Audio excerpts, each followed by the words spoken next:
Godine su nešto što nas neminovno stiže, htjeli mi to ili ne. Mijenja se naše tijelo, ali mijenja se i naša koža. I te promjene zapravo nastupaju kako iznutra u cijelom tijelu, tako i na našoj koži. A mi to prvo primijetimo na našoj koži primjećujući sitne bore, suhoću, opuštenost lica.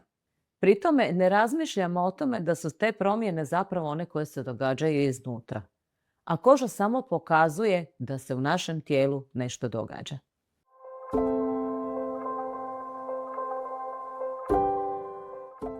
Starenje kože ovisi o unutarnjim i vanjskim faktorima. Unutarnji faktori su ono što smo naslijedili, naša genetika.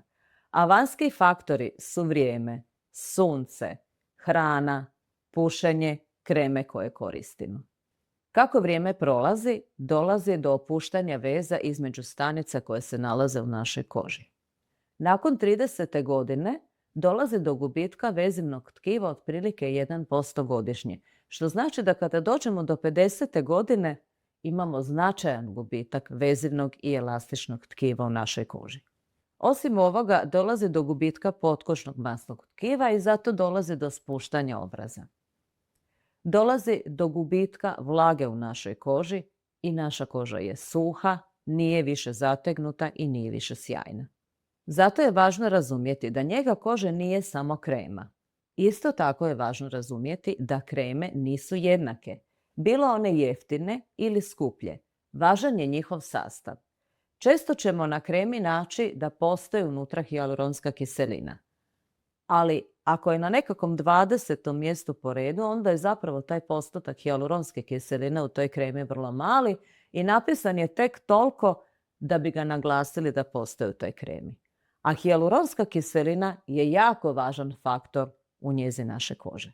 Hijaluronska kiselina je prirodna stvar koja se nalazi u našoj koži, poput spužve privlači vlagu i daje našoj koži punoću, vlažnost i prirodan sjaj. Nažalost, sa godinama je ima sve manje i manje u našoj koži. Zato ne možemo reći krema je dobra samo zato što piše da ima određeni sastav.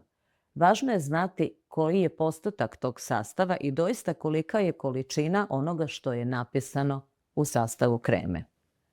Dodatno, jako je važno vidjeti koliko konzervansa ima u kremama, koliko je tu parabena i sulfata, jer to su tvari koje se u našoj koži nakupljaju i s vremenom sve više i više oštećuju našu kožu dodatno. Krema sama po sebi često nije dovoljna, ma kakva bila. Ponekad u našim godinama potrebno je dodati još nekakve preparate, kao što su biostimulansi, koje ćemo aplicirati ispod kože i na taj način stimulirati vezivno i elastično tkivo da se obnovi. Danas imamo mogućnost raditi takozvanu biostimulaciju kože. To su tretmani kojima ne mijenjamo naš izgled, nego hranimo našu kožu i potičemo njenu prirodnu obnovu. U te svrhe koristimo preparate koje sadrže aminokiseline, vitamine i niskomolekularnu hijaluronsku kiselinu.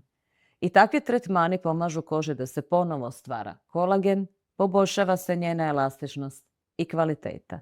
Cilj nije promijeniti lice. Cilj je da koža izgleda zdravije, svježije i njegovanije i da zadrži vaš prirodni izraz. Ako sa njegom krenemo na vrijeme i radimo je redovno, možemo jako lijepo obnavljati našu kožu i usporiti znakove starenja.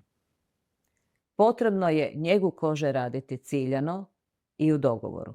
Ako niste sigurni što je vašoj koži trenutno potrebno, najbolje je krenuti individualno.